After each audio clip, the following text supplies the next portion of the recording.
Bom dia. Tá me ouvindo bem, mãe?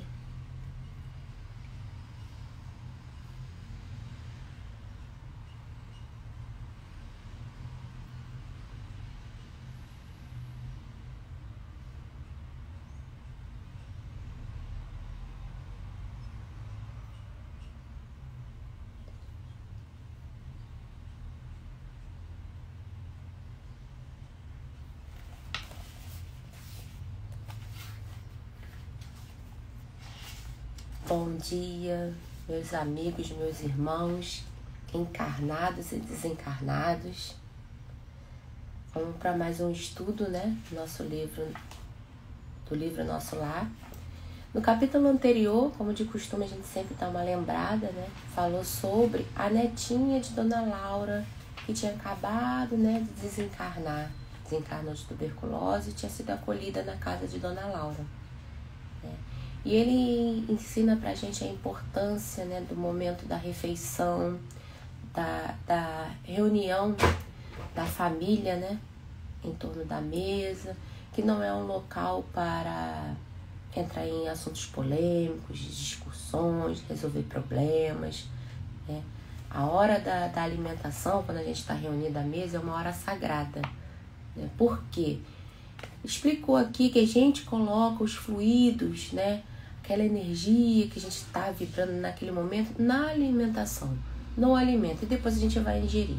Assim como a gente fluidifica a água nas casas espíritas, a gente também vai fluidificar o alimento e a bebida em nossa residência. Então, é muito importante que a gente tenha essa consciência desse ato, né? Que é a hora da alimentação, é a hora que a família está reunida na mesa. Consciência e a certeza da importância. Eles falam também nesse capítulo que a gente, para a vida espiritual, a gente precisa se preparar, que é aprender a equilibrar as nossas emoções, que existe uma ligação muito forte entre o corpo e a mente, um interfere no outro, né? Que se a gente ama, a gente tem que aprender a questão desse equilíbrio emocional, a questão do egoísmo, né? Que a gente ainda está muito preso. Então, se a gente ama uma pessoa, né? Um irmão, ou até mesmo um esposo, a esposa, a gente precisa equilibrar as nossas emoções na questão de que, se a gente desencarna igual aconteceu com a netinha, né? Desencarnou precocemente, a gente não deve achar que o outro tem que também desencarnar ou que a vida dele parou ali, não. A gente tem que entender que a vida dele, cada um tem o seu tempo, o seu momento. E se a gente ama verdadeiramente aquela pessoa, que a gente se prepare para poder ajudar aquela pessoa, né? É aquela história de colocar a máscara primeiro em você para depois colocar no outro, né? Deixa eu ver aqui, mais o que...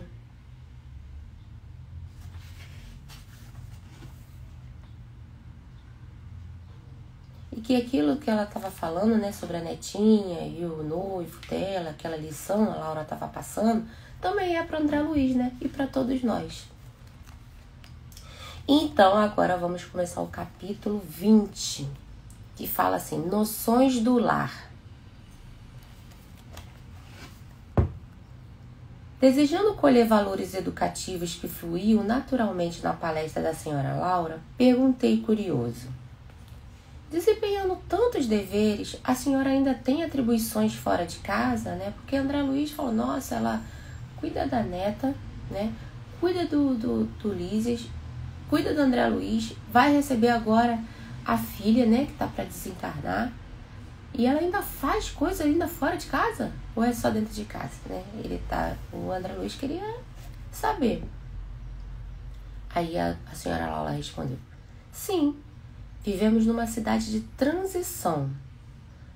No entanto, as finalidades da colônia residem no trabalho e no aprendizado. Mais uma vez, eles vêm explicando aqui, a colônia de Nosso Lar é uma colônia de transição, gente. Os espíritos que estão ali estão para se preparar para reencarnar. As almas femininas aqui assumem numerosas obrigações, preparando-se para voltar ao planeta ou para ascender às esferas mais altas. Mas a organização doméstica em Nosso Lar é idêntica à da Terra? André Luiz perguntou. A interlocutora esboçou uma face muito significativa e acrescentou: O lar terrestre é que de há muito tempo se esforça para copiar nosso instituto doméstico, mas os cônjuges por lá, com raras exceções, estão ainda a moldar o terreno dos sentimentos, invadido pelas ervas amargosas da vaidade pessoal e povoado de monstros do ciúme e do egoísmo. Porque Dona Laura já vem falando pra gente que a gente ainda pensa que é aqui que é a verdadeira vida, né? Que as coisas certas são essas daqui da Terra. E não. Aqui no plano físico é uma cópia bem ralezinha, bem mal feita do plano espiritual. Se acontecer, Deus me livre e guarde, de o planeta acabar, a vida no plano físico acabar, o que acontece com o plano espiritual? Alguém sabe o que acontece com o plano espiritual se a vida no planeta acabar? Nada. Não acontece nada. Porque a verdadeira vida é a vida espiritual. Tá? Aqui nós viemos para colocar em prática. Tá? Quem errou, vem e resgata. Quem aprendeu, vem ser provado para ver se realmente aprendeu. Tu aprendeu? Então vai lá. Vai lá ser tentado, vai lá ser provado para ver se realmente você aprendeu. Então a gente precisa ter essa certeza de que o plano espiritual não está imitando ao plano físico, é ao contrário. Então Dona Laura vem falando aqui, há muito tempo, com raras exceções, eles ainda estão a moldar o terreno dos sentimentos, tá? Porque ainda não temos equilíbrio, gente. A gente ainda não tem equilíbrio emocionais, sabe? A gente ainda acha que um relacionamento, uma família, é baseado, como ela fala aqui, pelas aquelas ervas amargosas da vaidade pessoal, que é o quê, gente? O orgulho, sabe? No relacionamento, um acha que é melhor do que o outro, um acha que pode mais que o outro, né? E povoado de monstros do ciúme e do egoísmo. Ciúme e egoísmo, por quê? Ainda achamos que um é dono do outro, que o outro é nosso objeto, né? A gente possui. E a relação, as pessoas não, uma relação, ela só quer receber. Só que esquece que tem que dar e receber. Então a gente realmente, se a gente for parar para analisar, o lar terrestre ainda é muito assim, né? Exatamente como a Dona Laura tá falando. A gente ainda tá apegado, né? O ciúme, o egoísmo, sabe? Tem que ser do nosso jeito, do jeito que a gente quer, a pessoa não pode fazer nada que a gente quer mandar. Então ela vem explicando bem. A gente ainda está nesse processo de equilíbrio de sentimentos. Ela fala, quando regressei do planeta pela última vez, trazia, como é natural, profundas ilusões. Coincidiu, porém, que na minha crise de orgulho ferido, fui levado a ouvir um grande instrutor do Ministério do Esclarecimento. Desde esse dia, nova corrente de ideias me penetrou o espírito. Não podia dizer-me algo de lições recebidas? O André Luiz pergunta, você foi, recebeu uma lição do Ministério do Esclarecimento, você não pode me falar alguma coisa daquilo que você aprendeu? Aí ela fala, o orientador, gente, vamos prestar atenção porque isso é muito interessante, assim, o jeito que eles explicam, eu achei muito interessante. Ela fala assim, o orientador muito versado em matemática, ou seja, essa pessoa que passou esse ensinamento para ela, ele gostava de matemática, então ele usou ele usou a matemática para poder fazer essa explicação. Então vamos lá, como ele falou para ela assim. O orientador, muito versado em matemática, prosseguiu. Fez-nos sentir que o lar é como fora um ângulo reto nas linhas do plano de evolução divina. A reta vertical é o sentimento feminino, envolvido nas inspirações criadoras da vida. A reta horizontal é o sentimento masculino, em marcha de realizações no campo do progresso comum. O lar é o vértice sagrado, onde o homem e a mulher se encontram para entendimento indispensável. Vamos lá. Ele vem explicando para ela o seguinte. O lar sagrado, O lar é como fora um ângulo reto nas linhas do plano da evolução divina. Ângulo reto é isso aqui, ó, gente. Deixa eu fazer assim, mais ou menos. Né? Se eu consigo, para explicar melhor.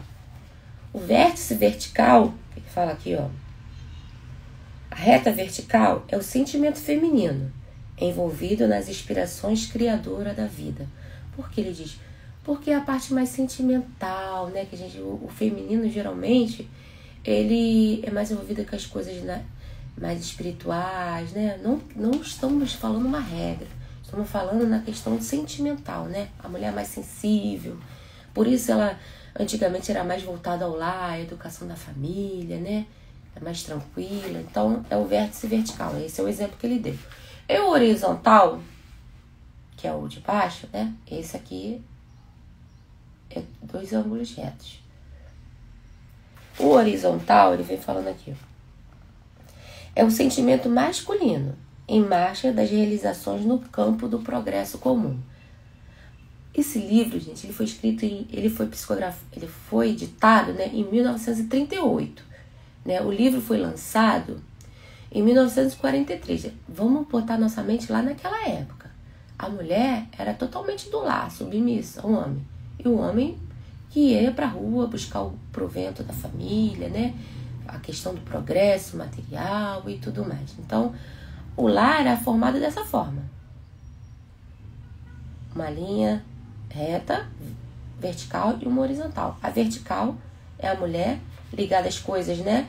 As coisas mais sublimes, mais divinas. E o homem, na horizontal, ligado ao progresso da família.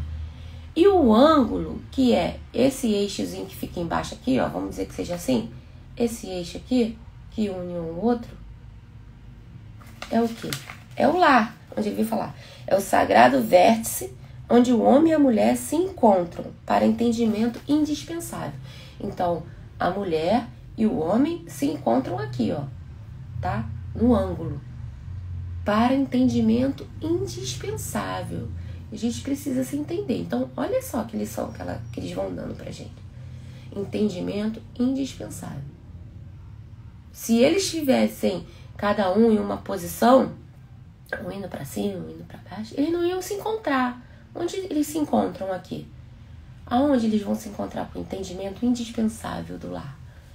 Então, por isso ele fez, né, essa exemplificação, porque ele era uma pessoa que gostava de matemática, né? Então ele fez isso.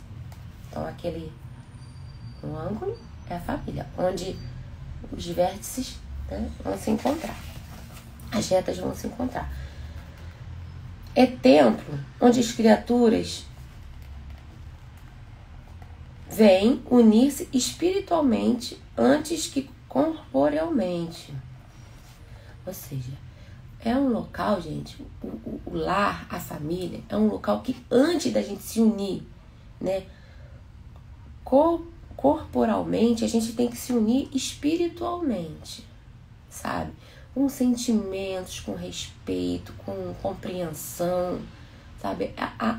O espírito aqui, né, que é a Laura, ela tá tentando mostrar pra gente como que deveria ser uma verdadeira família, um lar. Tá dando pra gente dicas, tá mostrando, tá nos ensinando, tá? Há na Terra agora grande número de estudiosos das questões sociais, que aventam várias medidas e clamam pela regeneração da vida doméstica. Alguns chegam a asseverar que as instituições da família humana estão ameaçadas. Importa considerar, entretanto, que a rigor o lar é conquista sublime que os homens vão realizando vagarosamente. Como ela vem explicando aqui, o lar é a conquista sublime que os homens vão realizando vagarosamente. Gente, assim como a natureza não dá salto, ela vem explicando aqui, ó, o lar antigamente, né, isso lá em 1938, era constituído com um homem mais ditador, né, mais tirano, a mulher sempre muito submissa do lar, né, sempre tá ali chorosa, né, sem muitas opções. Muitos casamentos eram feitos por interesse, ou escolhido pelos pais, né? Então, e a mulher não tinha muita voz ativa, né? Mas isso é uma questão de evolução, de conquista evolutiva, né? Igual eu ia falando assim, ó, o lar é conquista sublime, que a gente vai conquistando, o tempo foi passando e as coisas foram mudando, tá? E ela vem falando aqui, ó, que o lar é um templo, né? É uma parte muito importante da nossa evolução e a gente precisa aprender, porque a gente ainda acha que contemplar a Deus, que para evoluir a gente tem que estar indo na casa espírita toda semana, tem que estar indo para a igreja toda semana, onde a nossa verdadeira igreja é o nosso lar, a nossa casa, a nossa família, sabe? Foi a primeira igreja, o primeiro templo que Jesus nos deu, para que a gente possa nele estar aprendendo a perdoar, a amar, a se doar, a respeitar, né? A ter equilíbrio, a aprender, a ajudar, tanta coisa que a gente vai aprender, né?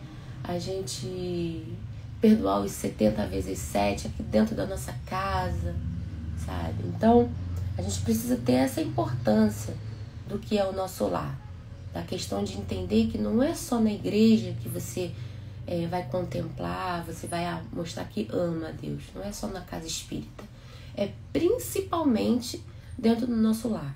E naquela época, ainda, era mais difícil ainda, né? Porque a mulher tinha que estar totalmente dedicada aos filhos, ao marido, ao lar, né? E o homem apenas voltada à busca suprir as necessidades materiais, e acabava que cada um estava vivendo para um lado, né, de um jeito, mas a evolução veio vindo, né? A gente começou a buscar esse equilíbrio, não poderia ser nem muito para um nem muito para outro, onde a gente deveria se encontrar, né? O vértice onde a gente deveria se encontrar, que é o sagrado, o lar sagrado, né? E dar esse equilíbrio. Aí continua. O lar é conquista sublime que os homens vão realizando vagarosamente. A gente vai conquistando o lar vagarosamente. Onde, nas esferas do globo, o verdadeiro instituto doméstico, baseado na harmonia justa, com os direitos e deveres legitimamente partilhados. Ela pergunta, né? Onde, nas esferas do globo, o verdadeiro instituto doméstico, baseado na harmonia justa, com os direitos e deveres legitimamente partilhados, né? Nesse momento ela faz um puxão de orelha, né? Você acha que, mesmo que o plano físico é o modelo certo? Não. Onde, lá no plano físico, existe a harmonia justa de direitos e deveres? Ela pergunta, né, para André Luiz. Lá, no planeta, lá, pessoal encarnado, há uma justiça, né? No Instituto Doméstico, os direitos e deveres são iguais, são equilibrados. E a gente acabou de falar ainda agora que não, né? Em 1938 não existia direitos e deveres igualados, como existem hoje. A gente lutou para isso, né? Nessa época, a mulher não tinha voz, a mulher nem CPF tinha, ela usava o CPF do esposo, né? Então a gente vê que não existiam direitos e deveres em equilíbrio, porque se tem direito, tem que ter deveres. Se tem deveres, tem que ter direito. Então ela pergunta, lá na Terra já tem isso? Ainda não, né? Então no plano espiritual tem. Então ela continua. Na maioria, os casais terrestres passam as horas sagradas do dia vivendo a indiferença ou o egoísmo feroz. Olha isso, gente. E não é verdade? Até hoje. Para pensar, gente. Olha só. Na maioria, os casais terrestres passam as horas sagradas do dia. Por que ele fala as horas sagradas do dia? Porque você está com a sua família, dentro do seu lar. São horas sagradas. A hora que você chega no seu lar e você encontra a sua família ali reunida, bem, com saúde, né? Todo mundo ali, é um momento tão sagrado e a gente não se dá conta. O momento que a gente vai fazer nossa refeição junto, a gente se senta, vai tomar um café da manhã, ou vai bater um papo, é uma hora sagrada. Vamos tirar para ver hoje um filme, a família junto, é um momento sagrado. Será que a gente está aproveitando esses momentos? Ou a gente acha que horas sagradas é só a hora que a gente está na igreja e a hora que a gente está na casa espírita? Amar a Deus é aproveitar verdadeiramente as horas sagradas, como vem falando aqui, do dia. Infelizmente, nós não estamos sabendo fazer isso, né? Muita gente chega em casa, cada um vai fazer suas coisas, né? Cada um tá cansado, os filhos estão no quarto. Eu tô falando isso, gente, não tô falando de ninguém não, tô falando de mim mesmo, minha família. Sabe, mais importante é o quê? É a gente ter essa noção e buscar mudar isso, sabe? Por mais que um dia a gente chegue cansado, vai cada um pro seu cômodo, cada um vai fazer suas coisas, mas dá aquela startzinha assim, fala, opa, vamos tentar fazer alguma coisa, vamos tentar se reunir, porque cabe a nós, né? Quem acordou primeiro, que prepara o café da manhã pro outro, eu sempre falo isso. Então eu não queira eu, tipo, cobrar, que meus filhos, não, a gente tem que ir lá buscar eles, se eles estão fugindo, a gente vai lá e busca e traz, ó, vamos ver um filme, vamos conversar, né? Vamos escutar uma música, né? E tentar fazer com que a gente consiga aproveitar as horas sagradas do dia. Não precisa ser um dia especial para contemplar, para amar a Deus. A gente precisa viver as horas sagradas do dia no nosso lar. Porque foi essa igreja, a primeira igreja, que Ele nos deu, o lar. Então ela fala aqui que a maioria está vivendo a indiferença e o egoísmo. O que é indiferença? Cada um vivendo o que do que é do seu interesse, e o egoísmo, pensando só na própria pessoa, sabe? Tipo, chega marido e mulher em casa e fala, quero a janta pronta. Vou sentar aqui no sofá, porque eu tô cansada de um dia de trabalho e eu quero que minha mulher faça a janta e me dê. E a mulher também trabalhou. Não é um egoísmo? Cadê essa direitos e deveres em equilíbrio, né? Ou a mulher acha que só o homem tem que prover as necessidades e que dê o jeito dele que ela quer e ponto final, né? Então a gente precisa buscar esse equilíbrio, como ele vem falando aqui. Quando o marido permanece calmo, a mulher parece desesperada. Quando a esposa se cala humilde, o companheiro tiraniza. E é mais ou menos o que acontece, né? Num lar, numa casa. Quando um tá calmo, o outro quer perturbar. Quando o outro tá, né?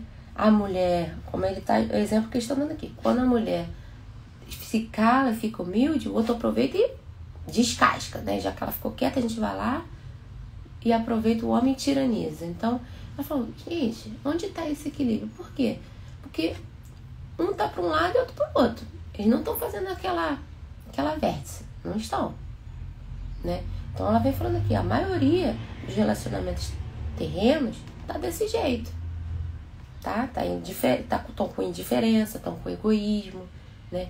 Quando um tá tranquilo, o outro, tá tranquilo demais, vai lá e perturba. Por quê, gente? Eu tô falando isso porque a maioria, naquela época, 1938, a maioria dos relacionamentos eram de resgate. Não tenham dúvida, sabe? Quanto mais lá para trás, a maioria dos relacionamentos são... A gente vai falando aqui, são raros os relacionamentos que são com almas afins, almas gêmeas. A maioria é de resgate. Por isso, tanto problema de relacionamento, de se entender, né? Porque são relacionamentos vindos de resgate. Então, vamos lá.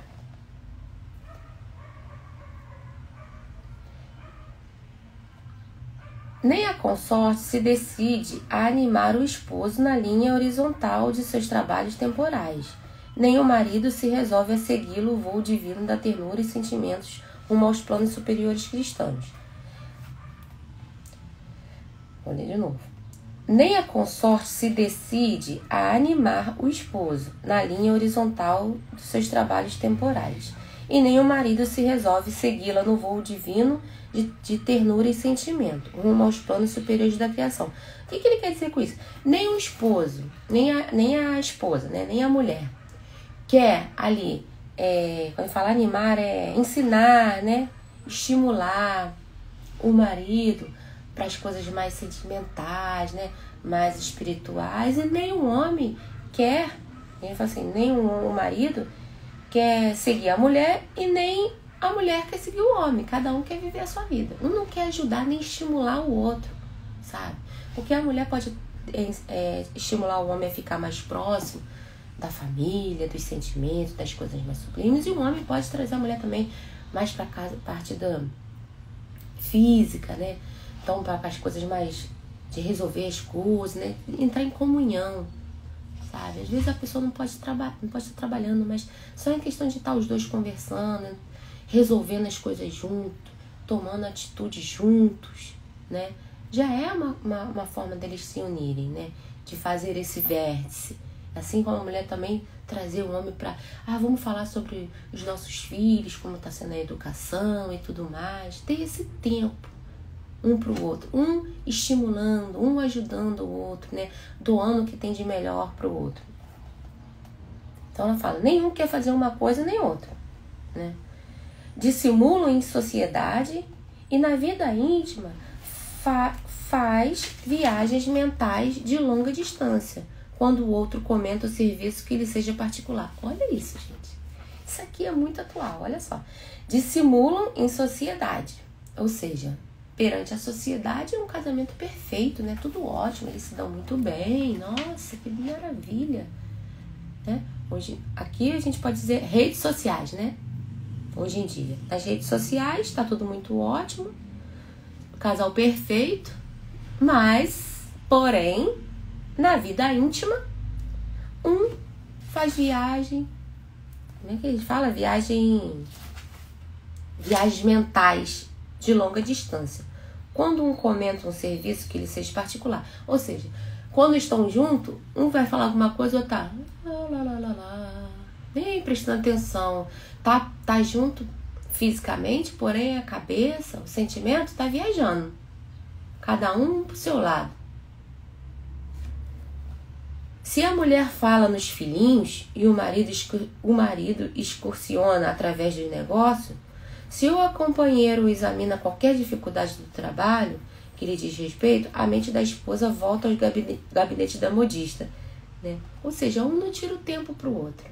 Não interessa o que o outro faz, o que o outro deixa de fazer, né? Ele fala gabinete da modista porque naquela época, gente, vamos lembrar que o livro foi feito antigamente. Então a mulher estava preocupada no gabinete modista, ou seja, nas lojas, né? Como se fosse no shopping, no lançamento de uma coleção nova, numa loja de roupa que ela gosta. Então o que ele quis dizer? Um não tem tempo para o outro. Quando estão juntos, né? Socialmente é uma maravilha. Mas quando estão juntos, tá cada um viajando para um lado. Quando o marido vai falar sobre problemas no trabalho, alguma coisa, a cabeça da mulher tá pensando na loja de roupa. Quando a mulher vai falar sobre a questão da familiar, a questão às vezes de um filho, o marido tá pensando nos problemas do trabalho. Ou seja, um não tem tempo pro outro, né? Que o maior, gente, problema no relacionamento é justamente o desinteresse, é a competição. É claro, em tais circunstâncias, o ângulo divino não está devidamente traçado. Olha o que ela está falando. E nessa situação, o ângulo, ele não está traçado. Ele não está certinho assim. Duas linhas divergentes tentam, em vão, formar um vértice sublime a fim de construírem um grau na escala grandiosa da vida eterna. Olha isso.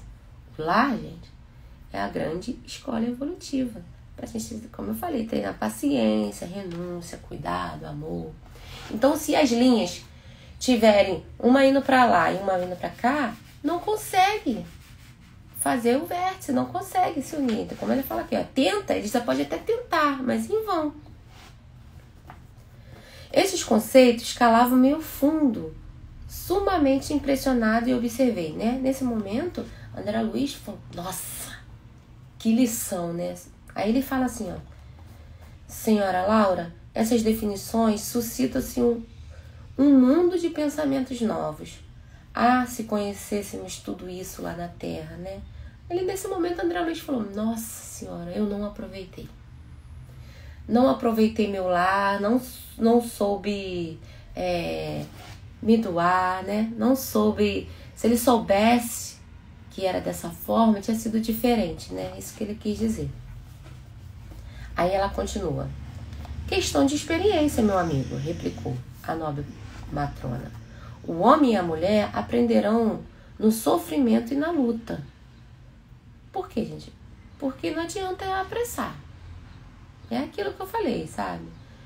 Cada um tem o seu tempo de evoluir. Errou, tem que corrigir.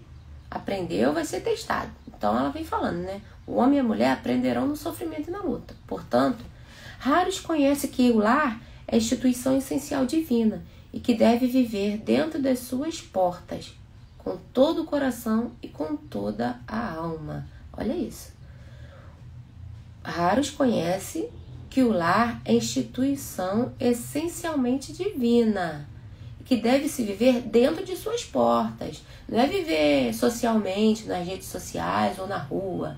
O lar é para ser vivido dentro de casa, de verdade, diariamente, sabe? Com todo o coração e com toda a alma. É ali que a gente vai mostrar o amor de Deus.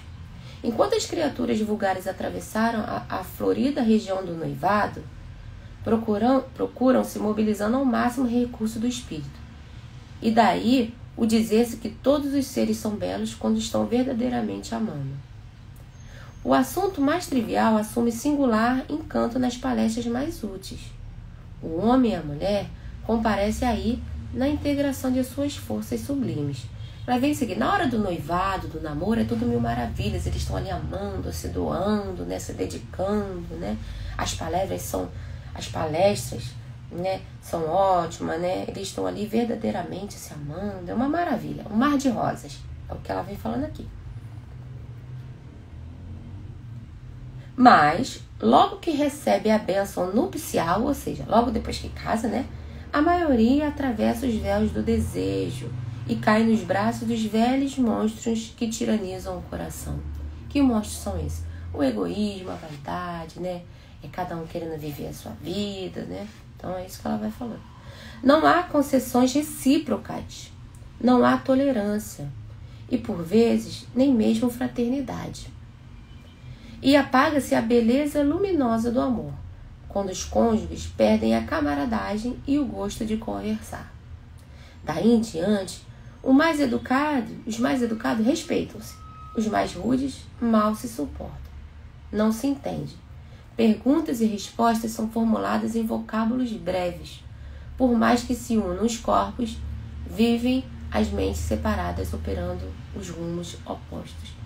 Quantos relacionamentos ainda são assim, gente? Vamos analisar isso, né? Quantos? Olha aqui que ela fala. Depois que se casa, né, não é mais aquela coisa. Então, olha lá. Não há mais concessões recíprocas, não há tolerância, nem mesmo fraternidade. Então ela fala assim, ó, não perderam a camaradagem e o gosto de conversar. Já não interessa mais um conversar com o outro. Olha que coisa triste, né? Os que são educados, né? Os que são mais tranquilos, são aqueles espíritos mais tranquilos, mais calminhos. Eles se respeitam e basta. Os mais rudes mal se suportam. Ou seja, só vivem ali aos trancos e barrancos, um brigando com o outro o tempo todo. Sabe? Os que são mais rudes estão o tempo todo um alfinetando o outro, sabe? Fazendo coisa para irritar o outro, brigam o tempo todo. A conversa é feita entre perguntas e respostas breves, para não ter muito diálogo. Fala o essencial. E por mais que unam os corpos, vivem em mentes separadas. Olha só. Aí o André Luiz diz, tudo isso é pura verdade, né? Ele aduziu comovido. Que fazer, porém, meu amigo? Ela pergunta, né? Replicou a bondosa senhora. Na fase atual evolutiva do planeta, existem na esfera carnal raríssimas uniões de almas gêmeas, reduzidos matrimônios de almas irmãs ou afins, e esmagadora porcentagem de ligações de resgate. O maior número de casais humanos é constituído de verdadeiros forçados sob algemas. É aquilo que eu falei, né? A maioria, né, nessa época, em 1900, né, ou até 1938, naquela época, bem lá atrás, a maioria dos casamentos eram feitos assim muito rápido, as moças casavam muito novinhas, né? né? Às vezes os pais que indicavam o casamento. Então a maioria, como eu falo aqui, a maior número de casais humanos era constituído de verdadeiros forçados, sob algema. Era um casamento de resgate, gente, porque é lei natural. A gente veio errando lá atrás, muito lá atrás, porque em 1800, né, tudo muito tiranizado, a gente veio criando, aprendendo o Instituto do Lar, né? Antigamente a mulher não tinha voz, era apenas mais um objeto dentro do lar, né? Então a gente veio aprendendo, trazendo mais, os filhos não podiam falar nada, o pai chegou e todo mundo tinha medo, né? Então o amor mesmo, fraternal, quase não existia, sabe? Era mais aquela imposição, aquela hierarquia dentro do lar. O pai manda, a mulher e os filhos ficam ali, não fala nada, só obedece. Então a gente vem evoluindo. As almas femininas não podem permanecer inativas aqui. É preciso aprender a ser mãe, esposa, missionária e irmã. A tarefa da mulher no lar não pode circunscrever a umas tantas lágrimas de piedade ociosa e a muitos anos de servidão. É claro que o movimento coevo do feminismo desesperado constitui abominável ação contra as verdadeiras atribuições do espírito feminino. Quando ela fala aqui, ó, o desesperado, feminino desesperado, ou seja, o excesso. Ela vem falando, olha, é certo que a mulher não pode ficar só ali, nas lágrimas e muitos anos de servidão. Ela tem que evoluir, mas não exageradamente, né? Tudo no equilíbrio. As pessoas não têm que duelar, o homem e a mulher não têm que duelar, eles têm que se unir. Então ela vem explicando. O feminismo desesperado contribui à abominável ação contra os verdadeiros atributos femininos. Lembrando que estamos falando na época de 1938, tá? Não vamos colar. Hoje em dia a mulher tem que buscar seus direitos. As coisas estão evoluindo, nós estamos falando daquela época. A mulher não pode ir ao duelo com os homens através de escritórios e gabinetes, onde se reserva a atividade justa ao espírito masculino. Nossa colônia, porém, ensina que existem nobres serviços de extensão do lar para as mulheres. A enfermagem, o ensino, a indústria do fio a fio, a informação, os serviços de paciência representam atividades assaz expressivas. Ou seja, naquela época a mulher não trabalhava fora, né? Então ela não iria para a administração de grandes empresas, né, de imediato. Ela não iria ser empresária, né? Ser uma mulher naquela época empoderada, não.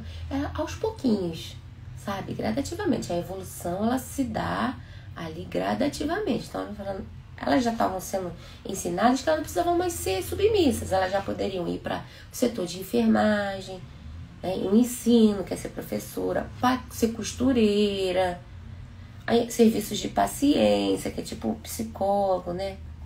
Que já eram representações, né, expressivas numa sociedade daquela época. Então elas já estavam sendo preparadas para começar essa evolução, né? O homem deve aprender a carrear para o ambiente doméstico a riqueza de suas experiências. E a mulher precisa conduzir a doçura do lar para os labores ásperos do homem. Ou seja, um completar o outro. Sabe? A mulher levar mais a doçura, mais a paciência, a sabedoria, a tranquilidade para o homem resolver seus problemas no trabalho, né? E o homem trazer as experiências de administração, né? Da vivência, né? Da experiência da rua para dentro do lar. Então ter essa troca, né? Essa cooperação um com o outro. Dentro de casa, a inspiração, fora dela, a atividade. Um não viverá sem o outro. Como sustentar o rio sem a fonte? E como espalhar-se a água da fonte sem o leito do rio? Ou seja, um precisa do outro, né? Para a instituição do lar ficar perfeita, para haver essa vértice, né, que é esse encontro, né, da mulher e do homem, precisa ter essa doação, esse equilíbrio. Não pude deixar de sorrir ouvindo a interrogação. A mãe de Lísias, depois de longo intervalo, continuou. Quando o Ministério do Auxílio me confia crianças ao lar, minhas horas de serviço são contadas em dobro, o que lhe pode dar a ideia da importância do serviço maternal no plano terreno. Olha isso, gente. ela nos mostra a importância que é a mãe para um filho, né? Afinal de contas, gente, nós somos nós somos um meio de transporte, né? O único, né?